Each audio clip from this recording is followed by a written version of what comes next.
விட், humour and the comic. ஹியூமருக்கும் காமிக்கும் என்ன வித்தியாசம் அப்படின்ற ஒரு கொஷின் வந்துச்சு. அதுக்கு நான் என்ன பார்த்துருக்கேன் அப்படின்னா, ஹியூமர் அப்படின்னா ஒரு கிரேட் லென்த், அதில் தான் வரும். ஒரு பெரிய லென்த் ஆஃப் சென்டென்ஸ் இருக்கும், அதுதான் ஹியூமர். காமிக் அப்படின்னா குயிக்காக நம்ம சொல்லிடுவோம். இன்னும் ஒரு குறிப்பிட்டு சொல்ல போகணும்னா, அன்றைக்கி எப்போ ஒரு தடவை மலர் மேம் சொன்னாங்க, அது எனக்கு ஒரு ஞாபகம் இருக்குது. ஹியூமருக்கும் காமிக்கும் என்ன வித்தியாசம் அப்படிங்கும் பொழுது யாரோ சத்யா தான் சொன்னாங்கன்னு நினைக்கிறேன். ஹியூமர் அப்படின்னா ஒரு அன்பிளான்ட், காமிக் அப்படின்னா ஒரு பிளான் பண்ண என்டர்டெயின்மெண்ட், பிளான்ட் என்டர்டெயின்மெண்ட் பிளான் பண்ணி அப்புறம் பண்ணக்கூடிய என்டர்டெயின்மெண்ட் தான் காமிக் அப்படிங்கிறது, காமெடி. ஹியூமர் அப்படின்னா அன்பிளான்டு என்டர்டெயின்மெண்ட். இப்போ ஒரு விஷயம் அந்த இடத்துல நடந்துட்டு இருக்குன்னா அது அந்த ப்ரெசென்ட்லேயே அப்படியே நம்ம ஒரு விஷயத்த பேசுவோம், அதுதான் ஹியூமராக போகும். அதுதான். அப்புறம் இதில் வருவோம், அட் ப்ரெசென்ட் போத் விட் அண்ட் ஹியூமர். என்ன சொல்கிறாங்கன்னா, விட் ஆகட்டும் ஹியூமர் ஆகட்டும் ப்ரெசென்ட்டில் எதுக்காக கண்டுபிடிக்கப்பட்டுச்சுன்னா ஒரு காமெடியை தரணும் அப்படிங்கிறதுக்காக கண்டுபிடிக்கப்பட்டது தான் இந்த விட் அண்ட் நியமிக்கப்பட்டது தான், காமெடிக்காக நியமிக்கப்பட்டது இந்த ரெண்டும். That is and any element in a work of literature. ஒரு அது வந்து ஒர்க் ஆஃப் லிட்ரேச்சரில் எந்த எலமெண்ட்டில் வேணால் இருக்கலாம். வெதர் கேரக்டராக இருக்கலாம், இல்லை ஈவெண்ட்டாக இருக்கலாம், இல்லை யூட்ரன்ஸ் ஒரு உச்சரிப்புக்காக இருக்கலாம். இதெல்லாமே வந்து ஒரு லிட்ரேச்சரில் இந்த இந்த எலமெண்ட் வந்து கொண்டு வரலாம், இந்த எலமெண்ட்டை யூஸ் பண்ணி நம்ம புத்திசாலித்தனத்தை கொடுக்கலாம், இல்லை ஹியூமரை கொடுக்கலாம் அப்படிங்கிறாங்க. அது எப்படி இருக்கணும் அப்படின்னா, அந்த ஒரு கேரக்டர் ஆகட்டும், ஈவெண்ட் ஆகட்டும், யூட்ரன்ஸ், இதில் எல்லாத்துலேயும் நம்ம ஒரு எலமெண்ட்டாக இந்த எலமெண்ட் எல்லாத்தையும் ஒரு இதாக கொண்டு வரோம்ல, அது எப்படி இருக்கணும்னா ஒரு வேடிக்கை தன்மையாக இருக்கணும். And at the same time ஒரு மகிழ்ச்சி தரக்கூடிய விஷயமாகவும் இருக்கணும். யாருக்கு? ரீடருக்கும் ஆடியன்ஸுக்கும். மேபி அது ஒரு புக்காக இருக்கலாம், அப்போ அதை ரீட் பண்ணும்பொழுது அது அந்த மாதிரி ஒரு உணர்வு தரணும். மேபி அது ட்ராமாவாக இருக்கலாம், அப்போது அந்த ட்ராமாவை பார்க்கும்பொழுது அந்த ஆடியன்ஸுக்கு அது அந்த ஒரு உணர்வு தரணும். The word wit and humor, however, had a variety of meanings in early literature criticism. Early literature criticismல வந்து இந்த wit and humor அப்படிங்கிறது variety of meaning வந்து கொடுத்துச்சு அப்படிங்கிறாங்க. அடுத்து the term wit once signified the human faculty of இந்த wit அப்படிங்கிற term வந்து எதுக்காக மெயினாக சிக்னிஃபை பண்ணப்பட்டுச்சு அந்த டைமில் அப்படின்னா, ஒரு ஹியூமனுக்கு ஒரு இன்டெலிஜென்ஸ், அதுதான் விட்டு. ஹியூமன் வந்து ஒரு இன்வென்டிவ்னஸ், அதாவது புதுசு புதுசாக கண்டுபிடிப்போம் இல்லையா, அது இன்வென்டிவ்னஸ்க்காக அந்த விட்டு யூஸ் பண்ணப்படுது. அண்ட் மென்டல் ஆக்டிவிட்டி, ஒரு மென்டலான ஒரு கூர்மையை சொல்லுவோம்ல, புத்தி கூர்மை அப்படின்னு, இதெல்லாம் தான் விட் அப்படின்னு சொன்னாங்க. Sense in it still retains in the term. இப்போ கூட அந்த அந்த சென்ஸை நம்ம என்ன சொல்கிறோம், ஹாஃப் விட் அப்படின்னு நம்ம சொல்கிறோம். 16th செஞ்சுரியிலையும் 17th செஞ்சுரியிலையும் இது எந்த மாதிரி வரப்பட்டுச்சு, இந்த புத்திசாலித்தனம் வந்து எதில் யூஸ் பண்ணப்பட்டுச்சு அப்படின்னா லிட்ரரியில் யூஸ் பண்ணப்பட்டுச்சு அப்படிங்கிறாங்க. அண்ட் எஸ்பெஷலி எதுக்காக அப்படின்னா ஒரு ஒரு ஃபிகரேட்டிவ் ஸ்பீச்சை டெவலப் பண்ணுறதுக்காக, ஒரு ப்ரில்லியண்ட்டாக ஆகட்டும், ஒரு சர்ப்ரைசிங்காக டெவலப் பண்ணணும், இல்லை ஒரு பேரடாக்சிக்கலாக ஒரு ஃபிகர் ஆஃப் ஸ்பீச்சை வந்து டெவலப் பண்ணணும் அப்படிங்கிறதுக்காக இந்த விட் அப்படிங்கிற ஒன்று எஸ்பெஷலி இதுக்காக எபிலிட்டி ஆச்சு அப்படின்றாங்க. Hence, wit was often applied to the figurative language. அந்த ஃபிகரேட்டிவ் லாங்குவேஜுக்கு யூஸ் பண்ணப்படுது இல்லையா அந்த விட் அப்படிங்கிறது. இது நம்ம இப்போ என்னென்னு சொல்கிறோம் அப்படின்னா மெட்டஃபிசிக்கல் போயட்ரி அப்படின்னு சொல்கிறோம். நமக்கு தெரியும் மெட்டஃபிசிக்கல் போயட்ரி அப்படின்னா ஒரு புத்திசாலித்தனமான ஒரு இமேஜினேஷனில் ஒரு போயட்ரி இருக்கணும், அது புத்திசாலித்தனமாக நம்ம அதில் கொண்டு போகணும்.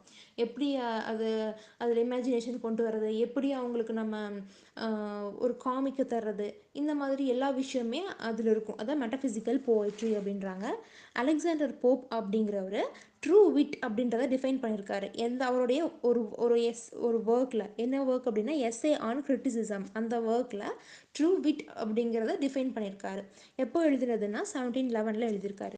த most common present use of the term derives from its. இந்த டேர்ம் வந்து இப்போது பொதுவாக நம்ம யூஸ் பண்ணிகிட்ருக்கோம் இல்லையா, ஆனால் இது எப்போதுலேருந்து கண்டுபிடிக்கப்பட்டுச்சு அப்படின்னா 17th செஞ்சுரியில் தான் இந்த ஒரு ப்ரில்லியண்ட்டான அண்ட் பேரடாக்சிக்கல் ஸ்டைலில் இதை வந்து அப்ளை ஆச்சு. விட் அப்படிங்கிறது இப்போது எதை டினோட் பண்ணுது அப்படின்னா, இப்போ நம்ம வாய்மொழியாக நம்ம எக்ஸ்ப்ரெஸ் பண்ணுற மாதிரி தான் டினோட் பண்ணுது. பட் அது வந்து ஒரு ப்ரீஃபாகவும் இருக்கும், ஒரு திறமையான ஒரு செயலாகவும் இருக்கும். அப்புறம் வந்து ஒரு வேணும்னே ஒரு ஒரு காமிக்குள்ளே ஒரு surprise and shock of comic surprise, ஒரு வேணும்னே ஒரு ஒரு காமிக்குள்ளே ஒரு ஷாக்கு இல்லை சர்ப்ரைஸை கொடுக்குற மாதிரி விஷயம் இருக்குது அப்படின்னா அது நம்ம ஒரு ப்ரில்லியண்ட்டான ஒரு யோசனை தானே. அதைத்தான் சொல்கிறாங்க.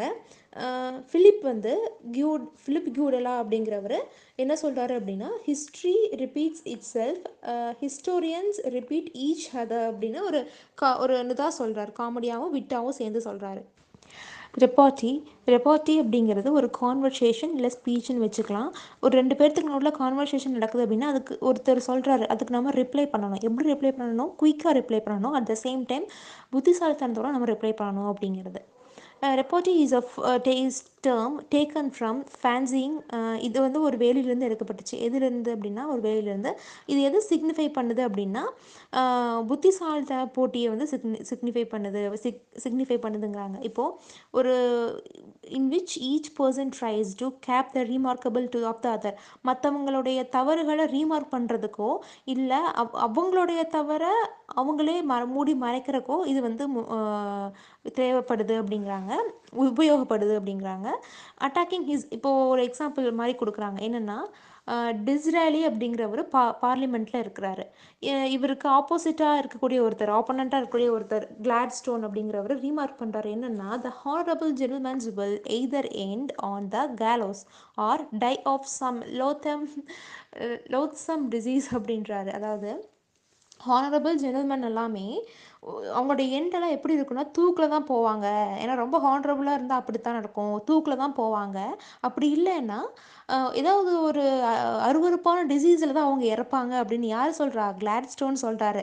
இதை யாருக்காக சொல்கிறாருன்னா அந்த டிசரலிக்காக தான் சொல்கிறாரு. இப்போ அந்த டிசரலி இருந்துச்சு கமெண்ட் பண்ணுறாரு. என்னென்னா, that depends on whether I embrace the honourable gentleman's principle or his mistress.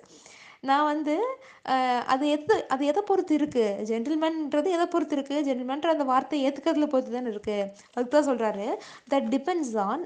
அது எதை டிபெண்ட் பண்ணி இருக்குது அப்படின்னா, நான் ஜென்டில்மேனுடைய பிரின்சிபலை ஹானரபிள் ஜென்டில்மேனோட பிரின்சிபலை நான் ஏற்றுக்கிறதுலையும், அப்படி இல்லை அப்படின்னா அந்த ஹானரபிள் ஜென்டில்மேனாக இருக்கிறாங்க இல்லையா அவங்களுடைய ஒய்ஃபை நான் ஏற்றுக்கிறதுலையும் தான் இருக்குது. அதை டிபெண்ட் பண்ணி தான் இருக்குது அப்படின்னு ஒரு புத்திசாலித்தனமாகவும் ஒரு காமெடியாகவும் அட் த சேம் டைம் புத்திசாலித்தனமாகவும் அட் த சேம் டைம் காமெடியாகவும் ரிப்ளை பண்ணுறாரு. இதுதான் ரெப்பார்ட்டி அப்படின்றது. Humour is a term that goes back to the ancient theory. Humour அப்படிங்கிற ஒரு டேர்ம் வந்து நம்மளை ஏன்ஷியன்ட் தியரிக்கு கூட்டிகிட்டு போகுது. பர்டிகுலராக என்ன சொல்ல வருது அப்படின்னா, ஒரு ஹியூமரஸ் அப்படின்றது ஒரு பர்சனாலிட்டி, அந்த டைப் ஆஃப் பர்சனாலிட்டியை பொறுத்து டிட்டர்மைன் பொறுத்து இருக்குது. And from the derivative application to the இந்த ஹியூமரஸ் அப்படிங்கிறது எப்படி பெறப்படுது அப்படின்னா ஒரு காமிக்கலாக ஒரு விசித்திரமான ஒரு விஷயமாக தான் இருக்குது அப்படிங்கிறாங்க. அந்த கேரக்டரில் ஒரு காமிக்கலாகவும் இருக்கணும், ஒரு விசித்திரமாகவும் இருக்கணும். லைக் எப்படி அப்படின்னா எலிசபெத்தனுடைய ஒரு காமெடி ஆஃப் ஹியூமரில் எப்படி இருக்குது அது மாதிரி இருக்கணுங்கிறாங்க. As we now use the word humour may be ascribed either to by comic utterance. இப்போது ஹியூமர் அப்படிங்கிறது என்னவா நம்ம டிஸ்கிரைப் பண்ணுறோன்னா ஒரு உச்சரிப்பில் தான் அந்த ஹியூமர் அப்படிங்கிற ஒன்று இருக்குது. அந்த காமெடியான உச்சரிப்பில் தான் ஹியூமர் அப்படின்ற ஒரு விஷயம் இருக்குது அப்படிங்கிறாங்க. அப்படி இல்லைன்னா வேறு எப்படி இருக்குன்னா அந்த தோற்றத்தில் இருக்குது, எப்படி சொல்கிறாங்க, எப்படி பண்ணுறாங்கன்ற தோற்றத்தில் இருக்குது. அப்படி இல்லைன்னா ஒரு மோட் ஆஃப் பிஹேவியரில் இருக்குது அப்படிங்கிறாங்க. அடுத்து wit as we saw is always intended by the speaker to be comic. Wit அப்படிங்கிறது எந்த ஒரு நோக்கம் அப்படின்னா அந்த ஸ்பீக்கர் எப்படி காமிக்காக இருக்கா, ஸ்பீக்கர் வந்து காமிக்காக இருக்கணும். அதை வச்சு தான் அந்த ஒரு விட்டுடைய நோக்கமாக இருக்குது அப்படின்றாங்க. விட் ஆஸ் வி சா நம்ம பார்த்த மாதிரி எப்போவுமே வந்து எந்த நோக்கத்தோடு இருக்கணும்னா ஸ்பீக்கர் காமிக்காக இருக்கணும் அப்படிங்கிறாங்க. அதுதான் புத்திசாலித்தனம். நம்ம ஒரு எழுதுகிறோம் அப்படின்னா நம்ம காமிக்காக எழுதுகிறோம்னா நம்மளோட புத்திசாலித்தனம் எப்படி இருக்கணும்? அந்த ஸ்பீக்கர் வந்து காமிக்காக இருக்கணுங்கிறாங்க. பட் நிறையா உச்சரிப்புகளில் எந்த மாதிரி தெரியுது அப்படின்னா நம்ம கண்டுபிடிக்கிறோம், நிறைய உச்சரிப்புகளை நம்ம கண்டுபிடிக்கிறோம். அது காமெடிக்கலாக சொன்னாலுமே கூட அவங்க வந்து சீரியஸாக இருக்கிற மாதிரி நம்மளுக்கு தெரியுது. அதனால் நம்ம வந்து கரெக்டாக உச்சரிப்பில் நம்ம கரெக்டாக இருக்கணும் ஹியூமர் சென்ஸில் அப்படின்றாங்க. அதாவது இப்போ சந்தானம்லாம் பார்த்துட்டேன்னா ஒரு மாதிரி சிரிக்காமையே சிரிக்காமையே ஒரு காமிக்கலாக சொல்லுவாங்க. அவங்க சீரியஸாக சொல்கிற மாதிரி இருக்கும், பட் ஆனால் அது காமிக்காக தான் சொல்கிறாங்க. அதுதான் இந்த ஹியூமர் அப்படிங்கிறாங்க. அண்ட் விட், அதாவது விட் அப்படிங்கிறாங்க. ஹியூமரஸ் அப்படின்னா என்னென்னா, saying is not cast the neatly epigrammatic form. அந்த கேஸ்ட் வந்து ஒரு நீட்டான எபிகிராமிக் ஃபார்ம் இருக்கக்கூடாது. ஒரு ரொம்ப புத்திசாலித்தனமாக சொல்லக்கூடாது. ஃபார் எக்ஸாம்பிள், ஷேக்ஸ்பியரோட ரோமியோ ஜூலியட்டில் நர்ஸாக வருவாங்களே, ஒரு ஓல்டு நர்ஸாக வருவாங்க. அவங்க வந்து வாய்மொழியாக பேசுகிற பேச்சு கூட ரொம்ப ஹியூமரஸாக இருக்கும் ஆடியன்ஸுக்கு. பட் ஆனால் அந்த ஸ்பீக்கருக்கு அது கிடையாது. அந்த ஸ்பீக்கர் வந்து சீரியஸாக தான் பேசுவாங்க, ஆனால் வெளியில் ஆடியன்ஸுக்கு எப்படி தெரியுது? ஹியூமரஸாக தெரியுது. அந்த விட் அப்படிங்கிறது எப்படி தெரியுது? உள்ளுக்குள்ளே அவங்க காமெடியாக சொல்கிறாங்கன்னா ஆடியன்ஸுக்கு அது சீரியஸாக தெரியுது அப்படிங்கிறாங்க. இப்படி தான் இது ரெண்டையும் சொல்கிறாங்க. அடுத்து என்ன சொல்கிறாங்கன்னா, மோர் இம்பார்ட்டன்ஸ் ஸ்டில் டிஃப்ரென்ஸ். இப்போ வரைக்கும் அந்த டிஃப்ரென்ஸ் வந்து நம்ம ரொம்பவே முக்கியமான ஒன்று. ஒரு விட்டுக்கும் ஹியூமருக்கும் என்ன டிஃப்ரென்ஸ் அப்படிங்கிறது கண்டிப்பாக தெரிஞ்சிருக்கணும். இப்போ என்ன சொல்கிறாங்கன்னா, விட் ரெஃபர்ஸ் ஒன்லி. விட் அப்படிங்கிறது நம்ம பேச்சிலையும் நம்ம எழுத்து வேர்டு இருக்குல்லையா, ரிட்டன் வேர்டு, அதுலேயும் தான் இருக்கணும். ஹியூமர் அப்படிங்கிறது அப்படியே இன்னொரு டிஃப்ரெண்ட்டான ஒரு விஷயம், ஒரு பரந்து ரேஞ்சான ஒரு விஷயம் அப்படிங்கிறாங்க. அதாவது ப்ராட் ரேஞ்ச் அப்படிங்கிறாங்க. நம்ம ஹியூமரை ஒரு இடத்துல நம்ம கண்டுபிடிக்கலாம். ஃபார் எக்ஸாம்பிள் என்ன சொல்கிறாங்கன்னா, சார்லி சாப்பின் இருக்கார் இல்லையா, அதில் நம்ம கண்டுபிடிக்கலாம் ஹியூமரை. அவர் வாயை திறந்து பேச மாட்டார், பட் ஆனால் அவருடைய லுக்கில் தெரியும், அவருடைய ட்ரெஸ்ஸில் தெரியும், அவருடைய ஆக்டிங்கில் தெரியும். ஸோ இந்த மாதிரி ஒரு ஹியூமர் அப்படின்னா இப்படி தான் இருக்கணும் அப்படின்ற மாதிரி சொல்கிறாங்க. வேர்ட்லெஸ் அதே மாதிரி அண்ட் ஆல்சோ சில வேர்ட்லெஸ்ஸான கார்ட்டூன்ஸ்லாம் நிறையவே இருக்குது. மெயினாக வந்து த நியூ யார்க்கர் அப்படிங்கிற ஒரு இதில் கூட இருக்கான், கார்ட்டூன்ஸ் அந்த மாதிரி ஒரு இதில் கூட இருக்கான். ஸோ இதில் வந்து நமக்கு ஹியூமருக்கும் விட்டுக்கும் என்ன வித்தியாசம் அப்படிங்கிறது தெரிஞ்சுக்கணும். விட் அப்படின்னா என்ன? ஸ்போக்கன் ஸ்போக்கன் ரிட்டனை தான் இது ரெஃபர் பண்ணுது. ஸ்போக் பண்ணும்பொழுது ரொம்ப விட்டாக ரெஃபர் பண்ண, நம்ம சொன்னேன்ல பார்லிமெண்ட்டில், புத்திசாலித்தனமாகவும் இருக்கணும், அட் த சேம் டைம் ஒரு விஷயத்தை நம்ம வந்து கன்வே பண்ணுற மாதிரி இருக்கணும், சீரியஸான விஷயத்தை கன்வே பண்ணுற மாதிரி இருக்கும். இதே ஹியூமர் அப்படிங்கிறது அப்படியே டோட்டலாக சேஞ்ச், ஒரு என்டர்டெயின்மெண்ட்டாகவும் இருக்கும்.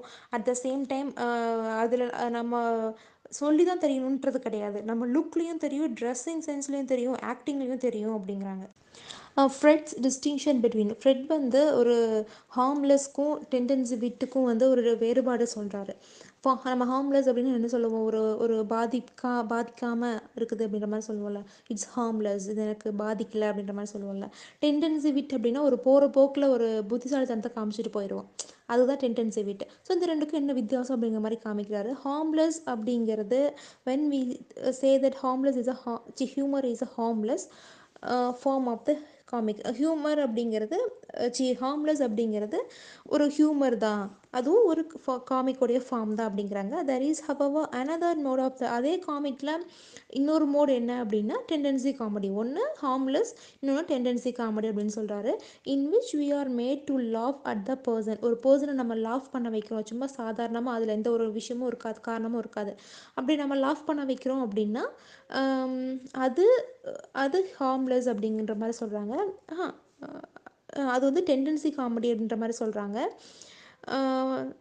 அதே மாதிரி ridiculous but because he is being ridiculed the laughter is trace. இது ஒரு எக்ஸாம்பிளாக சொல்கிறாங்க என்னன்னு தெரில, அதை தான் சொல்கிறாங்க. சரி, அதை விட்டுரு. அப்புறம் the term comic to define the formal feature. Comic அப்படிங்கிறது ஃபார்மல் ஃபீச்சரை டிஃபைன் பண்ணுதுன்றாங்க. இது ஒரு டைப் ஆஃப் ட்ராமாட்டிக் இல்லை நேரட்டிவ் பிளாட் அப்படின்னு சொல்கிறாங்க. அப்புறம் அந்த form of humour in horror in some present day literature. இப்போ இருக்கிற லிட்ரேச்சரில் வந்து ஒரு ஹாரருக்குள்ளே ஒரு ஹியூமர் கொண்டு வராங்க அப்படின்றத சொல்கிறாங்க.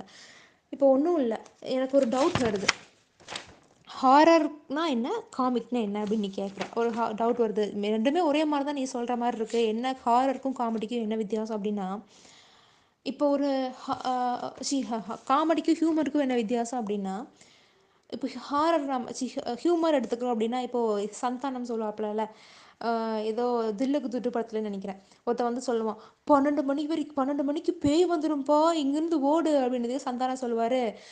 அதை சொல்ல 12 மணிக்கு பேய் வரும், அதை சொல்ல 11:45 நீ வருவியா அப்படின்னு கேட்பாரு. இது வந்து ஒரு ஹியூமரான ஒரு விஷயம், அந்த மாதிரி வச்சுக்கலாம்.